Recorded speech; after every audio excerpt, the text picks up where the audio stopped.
തിരുവനന്തപുരത്ത് നിന്ന് കാലത്ത് എത്തുകൊണ്ട് നേരെ പോയത് ആ വീട്ടിലേക്കല്ലേ? നീ ഏത് വേശ്യയുടെ വീട്ടിൽ പോകുന്നതിലും എനിക്ക് വിരോധമില്ല. ഈ സീതയുടെ വീട്ടിൽ വീഴുന്നേ ഞാൻ പറഞ്ഞോളൂ. നീ എന്തറിഞ്ഞാടാ ഈ പറയുന്നേ? എടാ, നമ്മളെല്ലാം കള്ളു കുടിക്കുന്നവരാ. അതിന് മാത്ത കഴുത്തിൽ കെട്ടി നടക്കണോ? നിന്റെ ഈ ചൊറിഞ്ഞ വർത്തമാനം നിർത്ത്. നീ ഉദ്ദേശിക്കുന്ന തരത്തിലുള്ള ഒരു പുല്ലും എനിക്ക് അവളോടില്ല. കഴിഞ്ഞ 6 മാസമായി ഞാൻ പലരെ കൊണ്ട് വിളിപ്പിച്ചു നിന്റെ സീതയെ. എനിക്ക് വേണ്ടിയല്ല, സത്യമറിയാൻ. എന്നിട്ട് അവൾ വന്നില്ല. ആ തൊഴിൽ നിർത്തിയെന്ന്. ആരാണ് ഇതിന്റെ നന്ദ? ആർക്ക് വേണമെങ്കിലും ആവാം. സാറിന്റെ പേര് പറയട്ടെ. ഉള്ളതാണോ നീ പറയുന്നത്? വാശി കൂടിയപ്പോൾ 1000 വരെ അവളുടെ മുന്നിൽ വെച്ച് കൊടുത്തിട്ടും അവൾക്ക് വേണ്ടെന്ന്. രക്ഷകനായിട്ട് താനുണ്ടല്ലോ. ഞാൻ അറിഞ്ഞില്ല. ഇനിയെങ്കിലും ആ ബന്ധം ഉപേക്ഷിക്കും. കൊള്ളില്ല ബാലു. എനിക്കൊരു തെറ്റ് പറ്റിയല്ല. ഞാൻ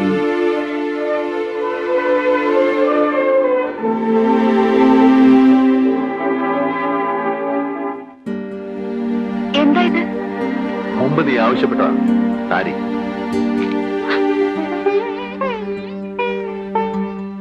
അന്ന് സാറ് പറഞ്ഞത് എനിക്ക് ഓർമ്മയുണ്ട്. ഇത് പുടവയല്ലേ? എനിക്കിത് വാങ്ങിക്കാൻ അർഹതയില്ലല്ലോ സാർ. സീതയ്ക്ക് ഇഷ്ടമാണെങ്കിൽ എനിക്ക് ആരോടും അന്വേഷിക്കാനൊന്നുമില്ല. നിന്നെ ഞാൻ കല്യാണം കഴിക്കും, ഇന്ന് തന്നെ. അരുത് സാർ, ഞാൻ പിഴച്ചവളാണ്. സാറിന് എന്നെ കൊണ്ട് ദുഷ്പേരുണ്ടാവരുത്. വേണ്ട സാർ. സീതേ, സാർ എപ്പോ വിളിച്ചാലും ഞാൻ വരും. ഏത് നേരത്തായാലും എവിടേക്കായാലും. അതിനൊരു ഭാര്യയുടെ പദവി എനിക്ക് വേണ്ട സാർ. സീതയ്ക്ക് ഭർത്താവിന്റെ ആവശ്യമില്ലായിരിക്കാം. നിന്റെ കുഞ്ഞിനൊരു അച്ഛനും വേണ്ടേ? അത് ഞാനല്ലെന്ന് നിനക്ക് പറയാമോ? പറയൂ. ആ കുട്ടിയുടെ അച്ഛൻ ഞാനല്ലേ? സാർ, ഇത് വാങ്ങിക്കും.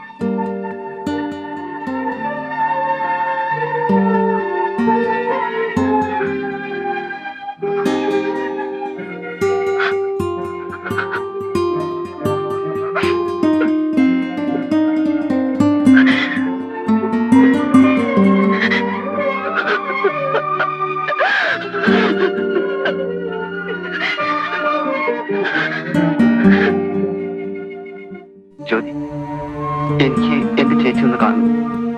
ബെന്നിക്ക് ഏതാ ചേച്ചി? ഉണ്ണികൃഷ്ണന്റെ ചേച്ചി, എന്റെ രാധ ചേച്ചി. നീ ഇല്ലത്ത് പോയി പറയണം. പറയാം.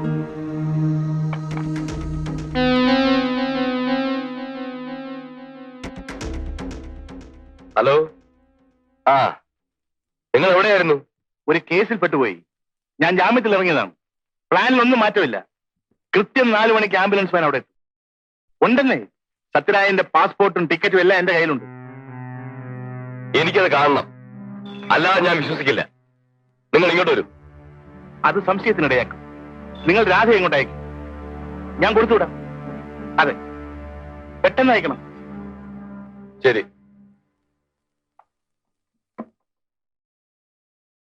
മംഗലാപുരത്തുള്ള എന്റെ കൂട്ടുകാരൻ വിളിച്ചിരുന്നു. അവൻ റെക്കോർഡ്സ് എല്ലാം എന്റെ കയ്യിലേ തരും. ആളെ അയച്ചിട്ട് അവന് വിശ്വാസമില്ല. എനിക്ക് ഇന്ന് തന്നെ അവനെ കാണാൻ പോകണം. ഇവിടെ നിന്ന് എങ്ങനെ പോകും? പറയാം. നിങ്ങളുടെ അമ്മയെ ആശുപത്രി കൊണ്ടുപോകുന്ന പോലെ ഇവിടെ ഒന്നൊരു ആംബുലൻസിൽ എന്നെ കൊണ്ടുപോകണം. വേണ്ട ഏർപ്പാടെല്ലാം ഞാൻ ചെയ്തിട്ടുണ്ട്. നിങ്ങൾ ഉടനെ വക്കീലെ ചെന്ന് കാണും. എന്തിനാ? വെറുതെ അല്ല ഞാൻ നിങ്ങളെ സഹായിക്കുന്നു. മംഗലാപുരത്തുള്ള എന്റെ കൂട്ടുകാരന് പണം കൊടുക്കണം.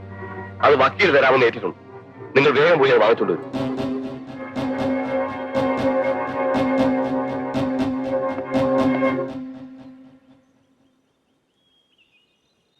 രാധേ, നമ്മുടെ ബെന്നി ഹോസ്പിറ്റലാണ്. ഒരു ബൈക്ക് ആക്സിഡന്റിൽ. അവനെ നിന്നെ ഒന്ന് കാണണമെന്ന്. ഇപ്പോഴാണോ തോന്നിയത്? ഉണ്ണി പോയ പിന്നെ ഇതേവരെ അവനിങ്ങോട്ട് കടന്നില്ലല്ലോ. എന്താണ് അവിടെ നടന്നെന്നറിയാൻ ഒരു നോക്ക് കണ്ടു ചോദിക്കാൻ ആശിച്ചോളാം ഞാൻ. ഇനി എനിക്ക് അവനെ കാണണ്ട. ചേച്ചി അങ്ങനെ പറയരുത്. വരൂ. കൂട്ടം കൂടി നടന്ന അവൻ കാരണമാണ് എന്റെ ഉണ്ണി പോയത്. ഞാൻ വരില്ല. നിന്റെ വേദന എനിക്കറിയാൻ രാധേ. എന്നാൽ ഇപ്പോൾ മരണം കാത്തു കിടക്കുന്ന ഒരു കുട്ടിയോട് ഇനിയും വിരോധം വച്ചിരുന്നിട്ട് കാര്യമില്ലല്ലോ. അത്ര അധികമാണോ ബെന്നിക്ക്? അത് ചേച്ചി, ചിലപ്പോ. വരൂ രാധേ. എവിടെയാണവൻ?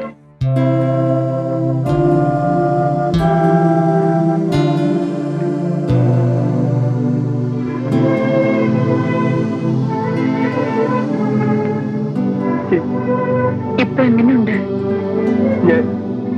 ഞാൻ ജീവിക്കില്ല ബെന്നി. മരിക്കുന്നതിന് മുമ്പ് എനിക്ക് ചേച്ചി ഒരു സത്യം അറിയിക്കാനുണ്ട്. അതിനെ കാണണമെന്ന് പറഞ്ഞത് ചേച്ചിയുടെ അനിയൻ ഉണ്ണിയെ കൊന്നത് ചേച്ചി എന്റെ ഡാഡിയാണ്. എന്താ പറഞ്ഞത്? അത് ചേച്ചി ഞാൻ മുഴുവൻ പറയാം. ഉണ്ണിയെ എന്നെയും ഒരുമിച്ചാണ് പോലീസ് കസ്റ്റഡിയിലെടുത്തത്. ലോക്കപ്പിൽ ഞങ്ങളുടെ കൂട്ടത്തിൽ ഒരാൾ കൂടി വന്നു. ഒരു പെറ്റി കേസിലെ പ്രതിയായ അവൻ. ഇയാള് ഭാഗ്യവാനാണ്. വിൻസെന്റ് മുതലാളി പണക്കാരനായതുകൊണ്ട് രക്ഷപ്പെട്ടു. ഇല്ലെങ്കിൽ ജാമ്യം പോലും കിട്ടില്ല. കുഞ്ഞിന്റെ കാര്യമാണ് കഷ്ടം. ഇപ്പൊ കിട്ടിയ അടിയും തൊഴിയൊന്നും കാര്യമല്ല. പോലീസ് ശരിക്കും ചോദ്യം ചെയ്യാൻ തുടങ്ങിയാൽ സഹിക്കില്ല. നഖത്തിനിടയിൽ സൂചി കുത്തും. പിന്നെ മൂത്രക്കുഴലിൽ വരെ ഇറുക്കിൽ കയറ്റും. മതി, വെറുതെ അവനെ പേടിപ്പിക്കണ്ട. പേടിക്കണ്ട. ഇതാ പോലീസിനെ തോൽപ്പിക്കാനാണ് ഞാനിത് കൊണ്ട് കിടക്കുന്നത്. ഇത് വാങ്ങിക്കും. എന്താ ഇത്? മയക്കുമരുന്ന് കിടന്ന ചോക്ലേറ്റ് ആണ്. ഇത് കഴിച്ചാൽ വേദന എന്താണെന്നറിയില്ല. ഒരു ലഹരിയായിരിക്കും. 2-3 മണിക്കൂർ ശരീരം മരവിക്കും. പിന്നെ അവന്മാരുടെ പ്രഹരമൊന്നും അറിയില്ല. കഴിച്ചോളൂ. അവന്മാർ വരുന്നതിന് വേഗം.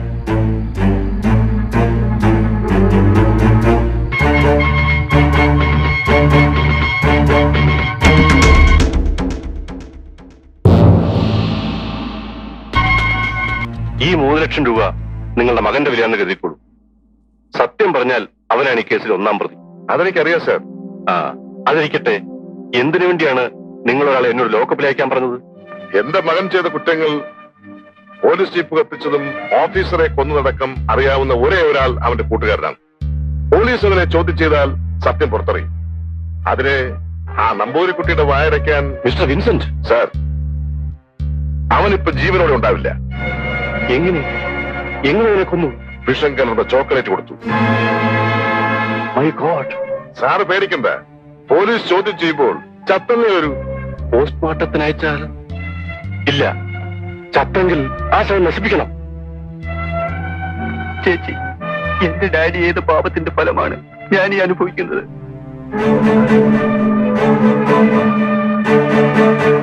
അപ്പോ എന്റെ അനിയനെ കൊന്നത് സത്യരാജാണോ? അതി ചേച്ചി, അവൻ തന്നെ, സത്യരാജ്.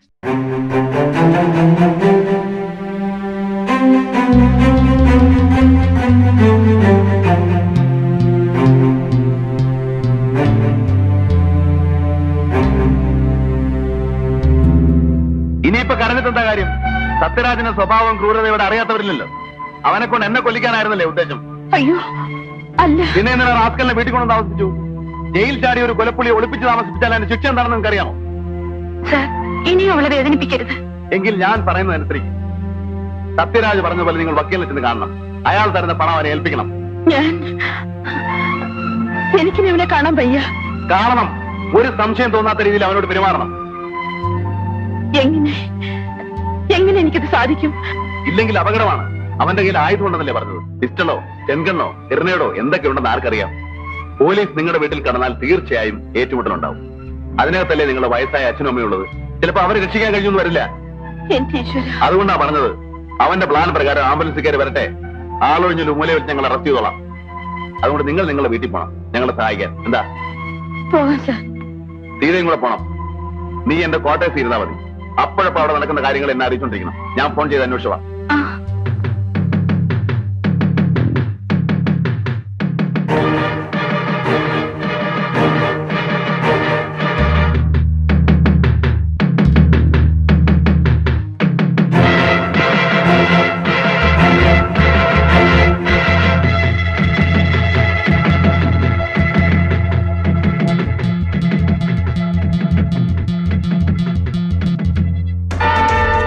എവിടെയായിരുന്നു നിങ്ങൾ ഇതുവരെ?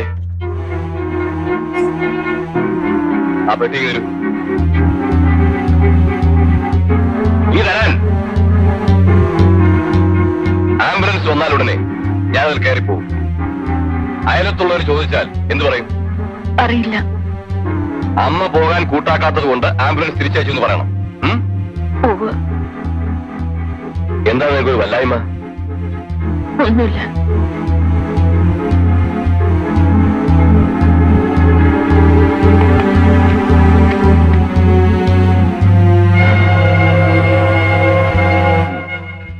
ബാലുവിന്റെ പ്ലാൻ മോശമാണെന്നല്ല, 3 തവണ ജയിലിൽ ചാടി സത്യരാജിനെ നമ്മൾ അണ്ടർ എസ്റ്റിമേറ്റ് ചെയ്യരുത്. ഓടുന്നൊരു വാഹനം അവന്റെ കയ്യിൽ കിട്ടിയാൽ അവൻ എങ്ങനെയെങ്കിലും രക്ഷപ്പെടും. നമ്മൾ ഇത്രയും പേര് നിൽക്കുമ്പോഴോ? പ്ലീസ്, ആംബുലൻസിൽ കയറുമ്പോൾ വീടിന്റെ ഉമ്മർത്ത് വെച്ച് നമുക്കതിനെ വളഞ്ഞു പിടിക്കണം. ഞാൻ പറഞ്ഞില്ലേ, അത് റിസ്ക് ആണ്. ഈ ഓപ്പറേഷൻ എനിക്ക് വിട്ടുതരും. You see, I am your senior officer. ശരി സർ.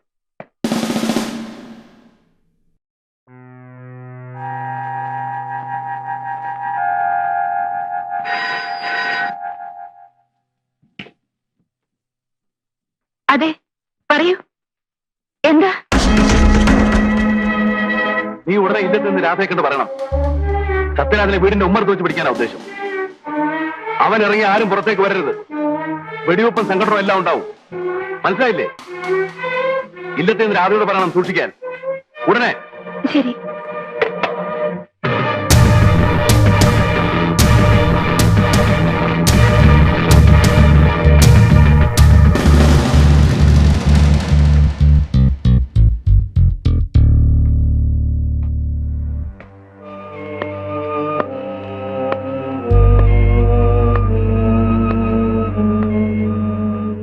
ഇവരാരാ?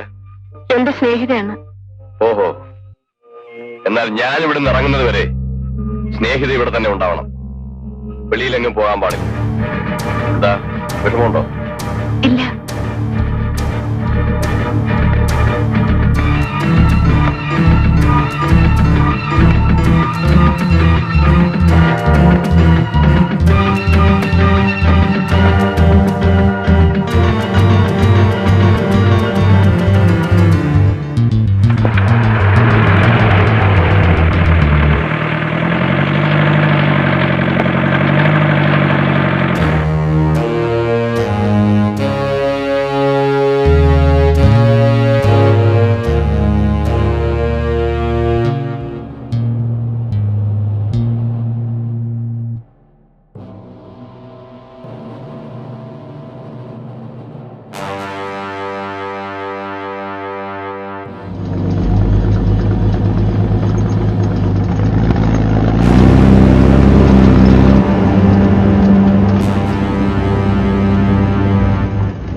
മുന്നോട്ട് വരൂ.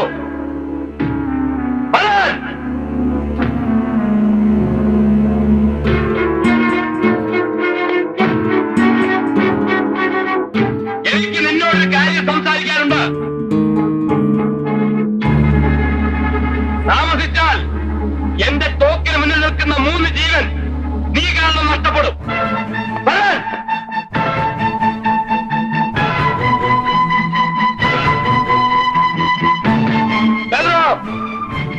എന്റെ വഴി തടസ്സപ്പെടുത്തിയാൽ, എന്നെ പിടിക്കാൻ ശ്രമിച്ചാൽ ഈ 3 പേരെ എനിക്ക് കൊല്ലേണ്ടി വരും. നിങ്ങളുടെ കൂട്ടുകാരോട് മാറി നിൽക്കാൻ പറയൂ. 2 മിനിറ്റ് സമയം ഞാൻ തരുന്നു. അത് കഴിഞ്ഞാൽ ഞാൻ എന്റെ വഴി സ്വീകരിക്കും.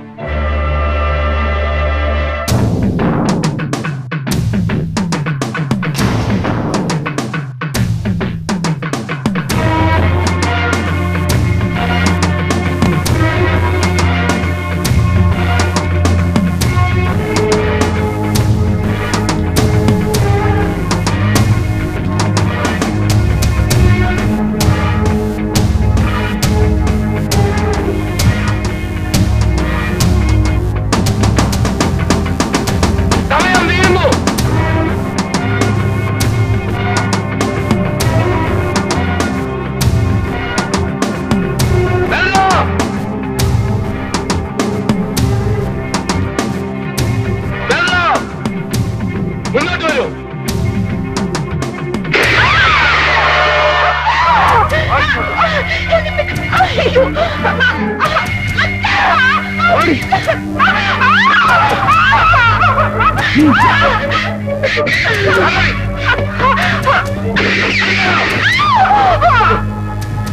എനിക്ക് വഴിമാറ്റരുത് പറഞ്ഞത്. Drop your gun. And ask them to move.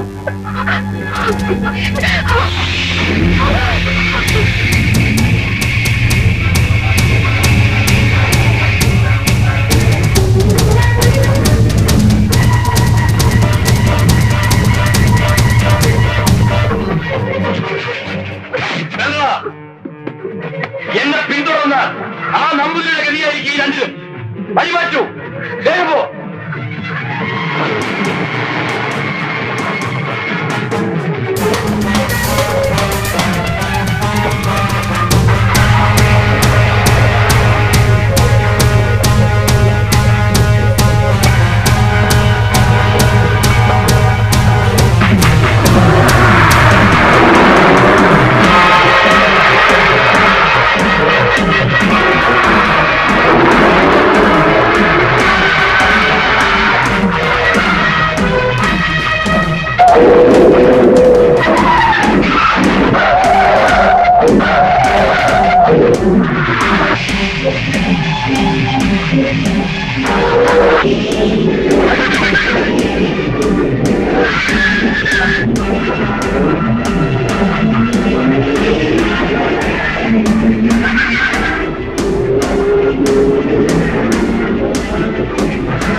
2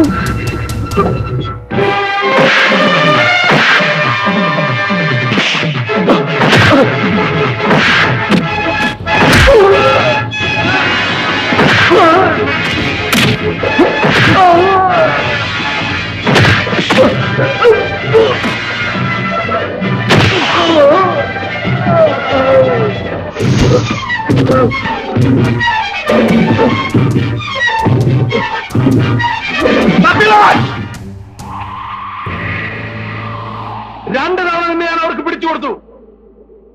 നിന്റെ പണവും ശക്തിയും കൊണ്ട് നീ ജയിലിൽ സ്വതന്ത്രമായി ജീവിച്ചു. കോടതി മുറികളിൽ സാക്ഷികളെ വിലക്കെടുത്ത് തെളിവുകൾ നശിപ്പിച്ച് നീ ശിക്ഷയിൽ നിന്ന് രക്ഷപ്പെട്ടു. നിന്നെ പത്രക്കാർ വാഴ്ത്തി. നിന്റെ പേരിൽ കഥയും കവിതയും സിനിമയും രചിക്കുന്നു. ജനം നിന്നെ ആരാധിക്കാനും അംഗീകരിക്കാനും തുടങ്ങി. അത് ഞാൻ അനുവദിക്കില്ല. നിന്നെ ഒരു കോടതിക്കും ഞാൻ വിട്ടുകൊടുക്കില്ല. നിനക്കുള്ള ശിക്ഷ ഞാൻ തന്നെ നൽകും.